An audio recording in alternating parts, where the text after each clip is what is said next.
Estamos aqui mais uma vez na TV Câmara, trazendo aqui um assunto tão importante, um assunto que hoje mexe com toda a estrutura familiar nesse país afora. Trazendo aqui a doutora Melanie, psicóloga, que tem um trabalho muito grande voltado para aqueles que usam drogas, que são dependentes químicos. Também aqui ao lado, Dr. Chiro, um possuidor de clínica, um homem que está há mais de 20 anos aí trabalhando, se debatendo com o problema das drogas nessa cidade. Eu acho que é tão importante pessoas experientes, pessoas que vêm elucidar aqueles que poderão ver pela TV Câmara um assunto que domina hoje qualquer família. Infelizmente hoje nós temos aqui, não sei a porcentagem, mas vou iniciar minha pergunta perguntando, hoje qual a porcentagem de pessoas que usam drogas nesse país? 14,46%, vereador, das pessoas de qualquer local, por exemplo, aqui na Câmara, 14,46% usam drogas ou já usaram ou podem vir usar.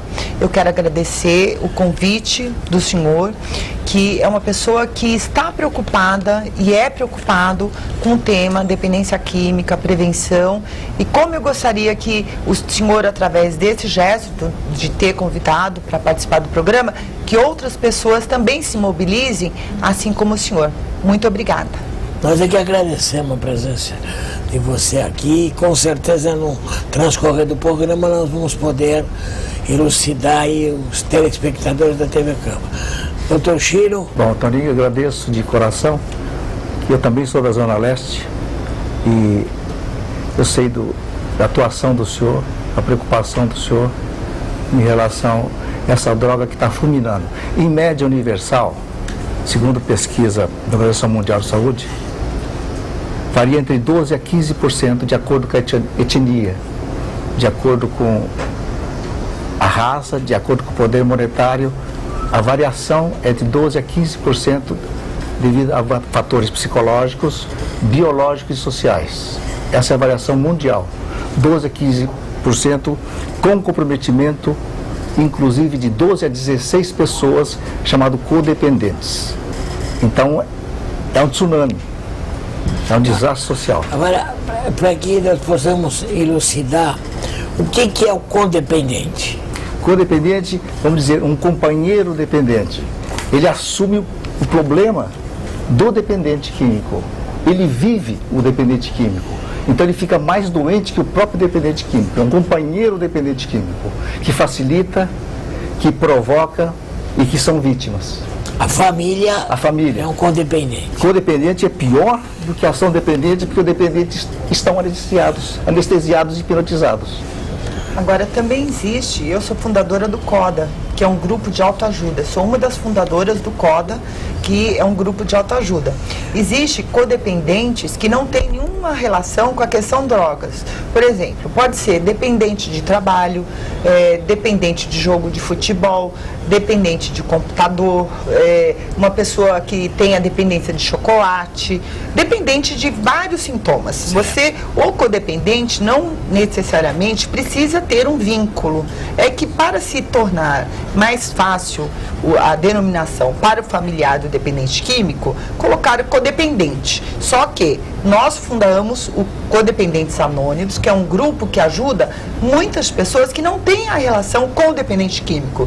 Mas, por exemplo, são pessoas que não conseguem dizer não conseguem pedir aumento, não conseguem estabelecer limites. É aquela pessoa que está sempre pronta para fazer tudo pelo outro, esquecendo de fazer para si mesmo. Tanto é, vereador, que o lema do CODA é: eu sou a pessoa mais importante da minha vida.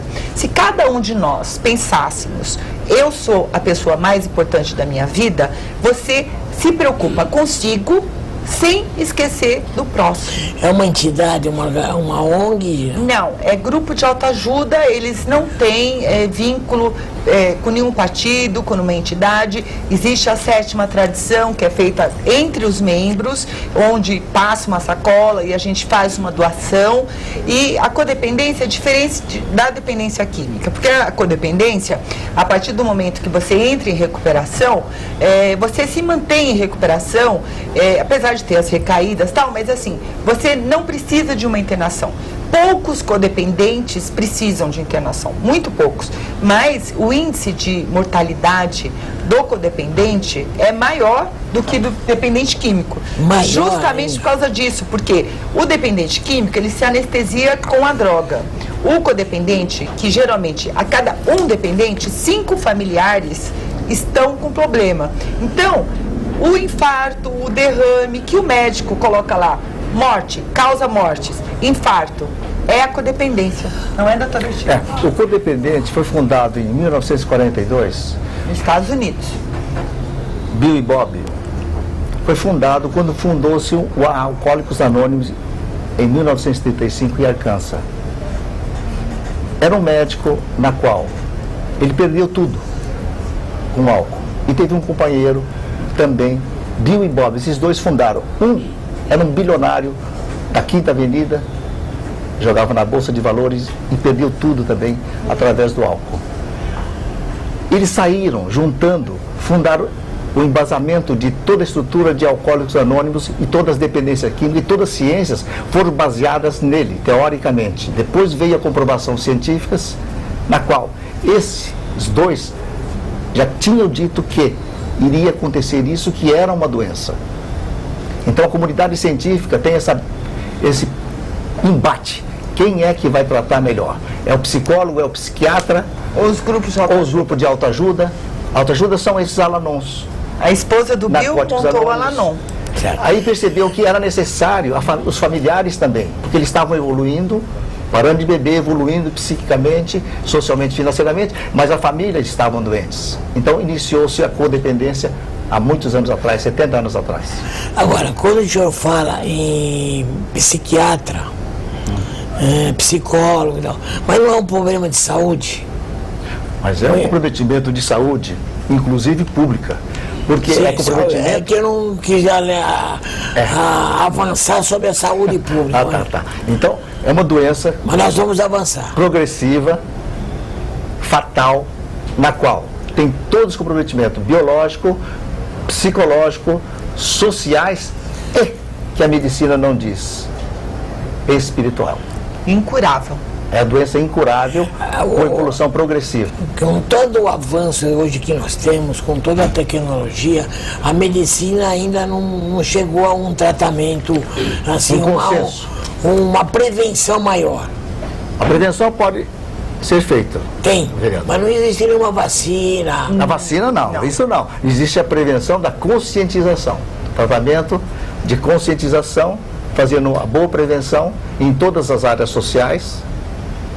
A prevenção, inclusive sabendo da evolução genética, existe uma vulnerabilidade genética no fígado, existe uma vulnerabilidade genética no cérebro, hoje são comprovadas por vários exames feitos, inclusive enzimas, substâncias existentes no fígado, que tem pelo menos 62 substâncias já descobertas que o dependente químico tem essa predisposição. Vulnerabilidade genética, associado a fatores sociais e psicológicos que desenvolvem a doença. Não é todo mundo que desenvolve essa doença.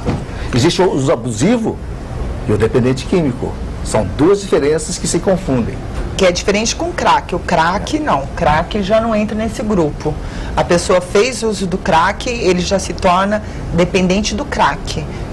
Enquanto nós estamos falando das drogas, maconha, cocaína, êxtase, heroína. LSD, heroína, essas têm essa predisposição. O crack já não. O crack é a pessoa, a partir do momento que faz uso do crack, a terceira vez já não consegue mais parar de usar. Mas existe essa porcentagem que quem usa o crack nunca mais para? Não é que nunca mais para, ele tem que ser contido para parar. Não se recupera mais. Ele entra em recuperação. Nós, na associação, Fundação Parceria contra Drogas, nós fazemos prevenção justamente para orientar a família, orientar os jovens, adolescentes, os profissionais, como você deve fazer para que não exista a dependência química no seu lar, no seu trabalho, na sua família.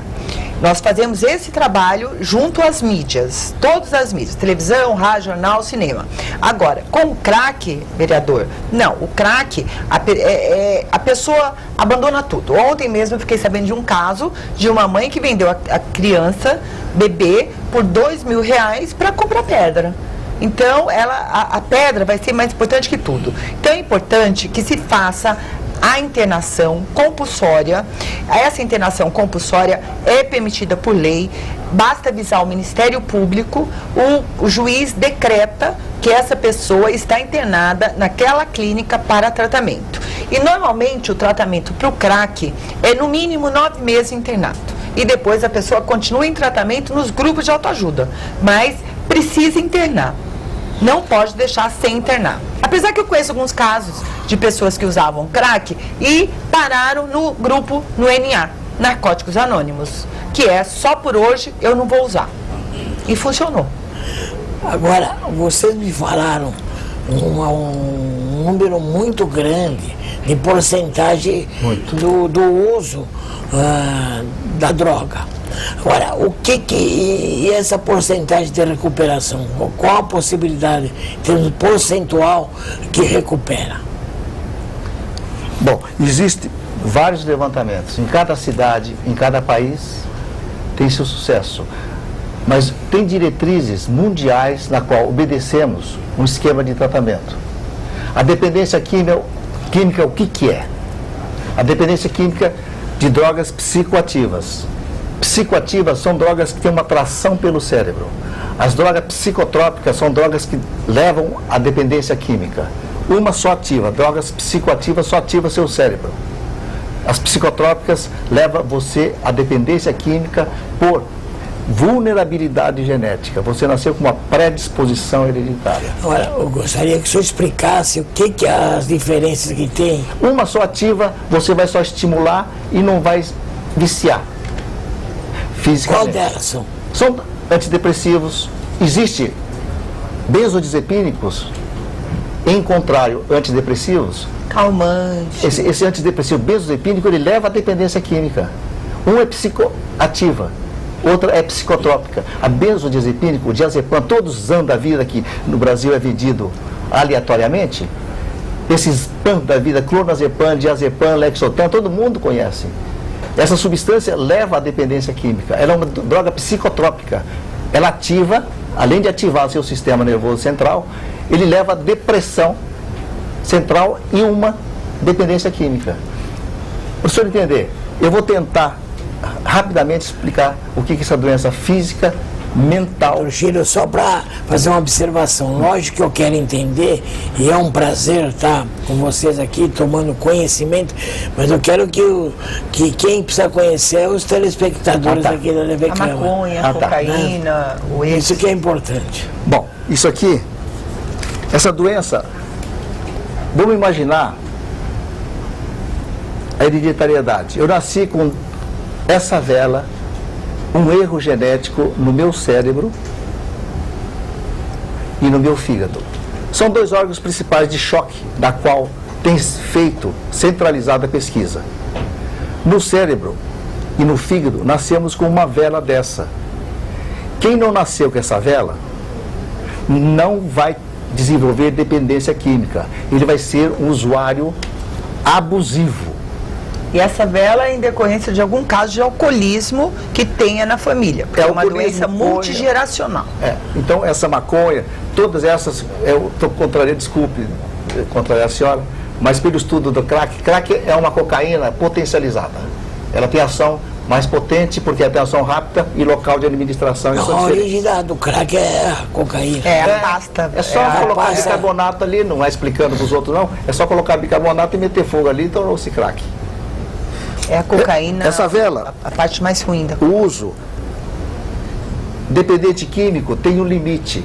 Quem tem essa vela leva uma adaptação neurológica, o álcool se adapta tolera cada vez mais quantidades maiores dessas substâncias chamadas psicoativas, que tornam-as psicotrópicas. Ela ativa o sistema nervoso. O que corresponde a essa vela? O físico, a mente. O pavio corresponde ao nosso